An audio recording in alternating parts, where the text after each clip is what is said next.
Ukraine की सीमा, Ukraine का border. दो यूक्रेनियन सैनिक गश्त लगा रहे थे, तभी उन्हें एक पाइप नजर आया जो काफी पतला पाइप था।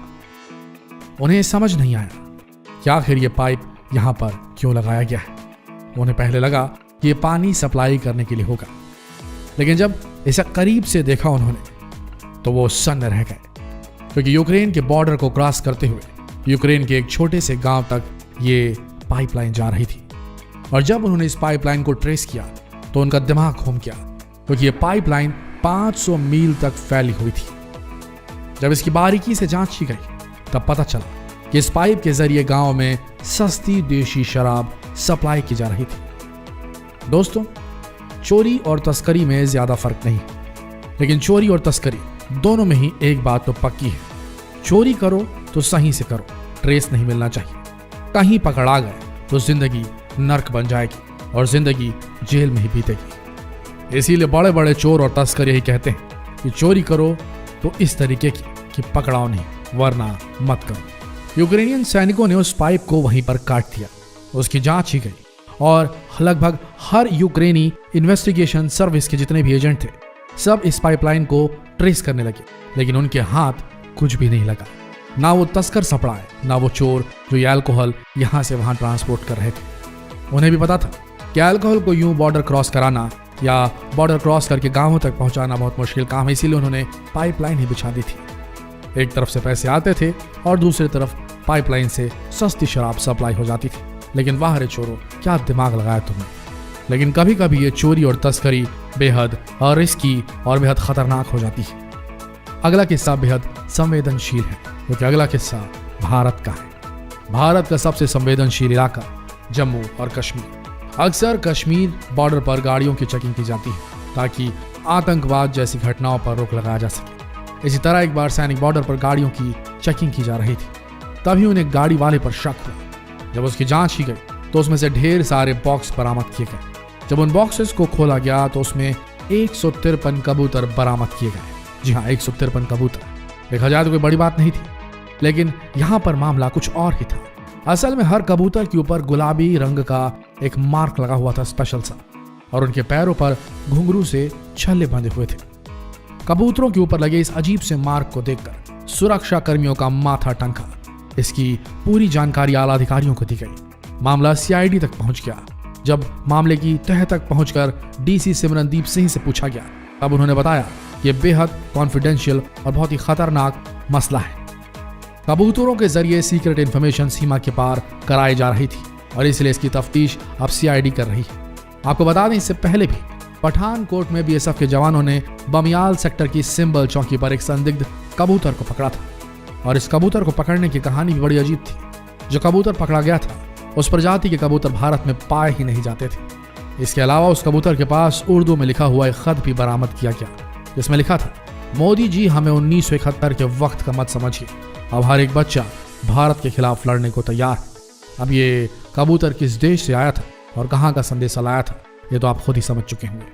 देखा जाए तो आतंकवादी हर रोज नए तरीके निकालते रहते हैं ताकि वो नापाक साजिशों को अंजाम दे सके, लेकिन इस बात को वो भी अच्छी तरीके से जानते हैं कि भारत से भिड़ना उनके बस का नहीं है।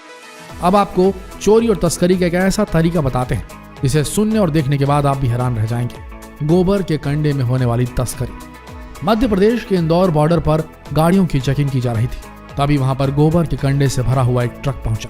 गोबर के कंडे से भरे एक ट्रक को देखकर पुलिस वालों को भी कोई शक नहीं हुआ, इसलिए पुलिस वालों ने उसे आगे जाने का इशारा कर दिया। लेकिन तभी पीछे से इंस्पेक्टर साहब आए और उन्होंने तुरंत गाड़ी को रुकवाया, क्योंकि उन्हें शक होने लगा था कि गोबर के कंडे जिस तरीके से दिखते हैं उनसे थोड़े अलग दिखाई दे रहे थे। गाड़ी को रोककर जब कंडों की जांच की गई तब पता चला कि ये गोबर के कंडे नहीं बल्कि गांजे के कंडे थे। जी हाँ, तस्करों ने गांजे को इस तरह से प्रोसेस किया था कि वो बिल्कुल गोबर के कंडे की तरह दिखाई दे और उसमें गांजे की बदबू भी ना आए। लेकिन एक पुलिस वाले की तीखी नजर के आगे तस्करों का यह नया तरीका फेल हो गया। नारकोटिक्स डिपार्टमेंट के एसपी दिलीप सोनी का कहना था कि अक्सर गांजे से बदबू आती है और ऐसी बदबू के जरिए गाड़ियां पकड़ में आ जाती है, लेकिन आज के समय तस्कर इतने होशियार हो गए हैं कि वो गांजे की बराबर प्रोसेसिंग करते हैं और उसकी बेहतरीन पैकिंग करके स्मगल करते हैं। तो दोस्तों, इतने एडवांस हो चुके हैं हमारे देश के तस्कर। खैर, शराब, गांजा, सोना, इस तरह की तस्करी के बारे में तो आपने बहुत किस्से सुने होंगे, लेकिन अब तस्करी का एक ऐसा नया मामला सामने आया है जिस पर यकीन करना मुश्किल है। दिल्ली के इंदिरा गांधी एयरपोर्ट टर्मिनल पर दुबई से आने वाले यात्रियों की जांच की जा रही थी। हर एक यात्री की बारीकी से जांच की जा रही थी। तभी कतार में खड़े हुए एक शख्स को देखकर पुलिस को शक हुआ। वो शख्स पुलिस से आंख नहीं मिला पा रहा था, थोड़ा नर्वस सा दिखाई दे रहा था। जैसे ही उसकी बारी आई, सुरक्षा कर्मी उसके सामान की जांच करने लगे। तभी एक बैग में खूब सारी मूंगफलियां, पका हुआ मटन और कुछ बिस्किट के पैकेट्स दिखाई दिए। लेकिन उस शख्स के हाव भाव को देखकर पुलिस वालों को पहले ही शक हो चुका था। वो थी तो नॉर्मल चीजें, लेकिन पुलिस वालों को शख्स पर शक हो चुका था। इसलिए एक सुरक्षा कर्मी उसकी अलग से जांच करने लगा। सबसे पहले सुरक्षा कर्मी ने एक मूंगफली का दाना उठाया और उसे बीच से तोड़ा, और जैसे ही उसने उस मूंगफली के दाने को तोड़ा, जांच करने वाला सुरक्षा कर्मी भी हैरान रह गया, क्योंकि उस मूंगफली के दाने के अंदर विदेशी मुद्रा थी।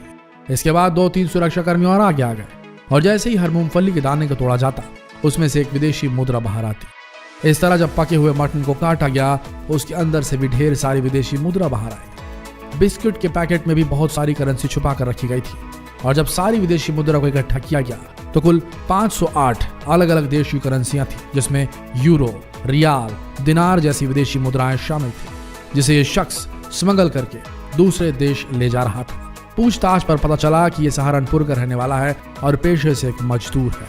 इसका कहना था कि अक्सर दूसरों के कहने पर खाने पीने की चीजें विदेशों में ले जाता था, और अब इस शख्स की बारीकी से जांच की जा रही है। दोस्तों, तस्कर स्मगलिंग करने के हर रोज नए तरीके निकालते रहते हैं, लेकिन आज के समय हमारी पुलिस इतनी ज्यादा एडवांस हो गई है कि तस्करों के हर नए तरीके पर पानी फिर जाता है। लेकिन दुख की बात है, आज भी हमारे देश में करप्शन बेहद हाई लेवल पर है, और हाई लेवल पर करप्शन होने की वजह से कुछ आला अधिकारी भी इन कोशिशों में जुटे रहते हैं, जो तस्करों की मदद करते हैं, जो ऐसे माल को पास होने देते हैं। और जब जब ऐसा होता है तो देश का नुकसान होता है और नेशनल सिक्योरिटी पर भी खतरा मंडराता है। ऐसा नहीं है कि हर देश के बॉर्डर फुल प्रूफ है और कोई भी इलीगल एक्टिविटी नहीं की जा सकती। ऐसे बहुत सी जगह हैं, ऐसे बहुत से लूप होल है हर देश के ट्रांसपोर्टेशन सिस्टम में, हर देश के एविएशन सिस्टम में, जिससे गलत सामग्री एक देश से दूसरे देश आसानी से पहुंचाई जा सकती है। जब तक ये पूरा सिस्टम, ये ट्रांसपोर्टेशन का सिस्टम, ये इंपोर्ट एक्सपोर्ट का सिस्टम, ये कस्टम चेकिंग का सिस्टम पूरी तरीके से हाई टेक नहीं हो जाता, जिसमें ह्यूमन इंटरफियरेंस 0% हो और सारा काम मशीनें, एक्सरेज और बॉडी स्कैन्स के माध्यम से, जब तक ऐसा नहीं होगा तब तक ये चीजें चलती रहेंगी। ह्यूमन एरर से अगर बचना है तो हमें ऑटोमेशन इस फील्ड में लाना चाहिए, क्योंकि क्राइम के ऊपर अगर लगाम लगानी है तो मशीनों का सहारा लेना होगा, तो सबको एक बराबर सजा देंगी, चाहे वो सरपंच हो, चाहे एमएलए हो, चाहे गली का गुंडा हो या एक आम आदमी। जो गलती करेगा उसे सबको बराबर की सजा दी जाएगी। आपका क्या कहना है? क्या क्राइम को मैनेज करने वाला सिस्टम, क्या क्राइम की मॉनिटरिंग करने वाला सिस्टम, क्या पुलिसिंग सिस्टम ऑटोमेट नहीं किया जाना चाहिए? क्या ऐसा करने से करप्शन खत्म नहीं हो जाएगा? क्या ऐसा करने से अपराधियों की सांठगांठ ऊंचे नेताओं और आला अधिकारियों से बाहर नहीं आ जाएगी, पर्दाफाश नहीं हो जाएगा उसका? आप ही बताइए, क्या ये सही होगा? कमेंट सेक्शन में आपकी राय जरूर दें, और ऐसे ही वीडियोस देखने के लिए हमारे इस वीडियो को शेयर करें फेसबुक पर, व्हाट्सएप पर, यूट्यूब पर, ताकि हमें ऐसे और वीडियो बनाने की प्रेरणा मिल सके। मिलते हैं अगले वीडियो में, तब तक के लिए इस वीडियो के अंत तक बने रहने के लिए आप सबका दिल से धन्यवाद।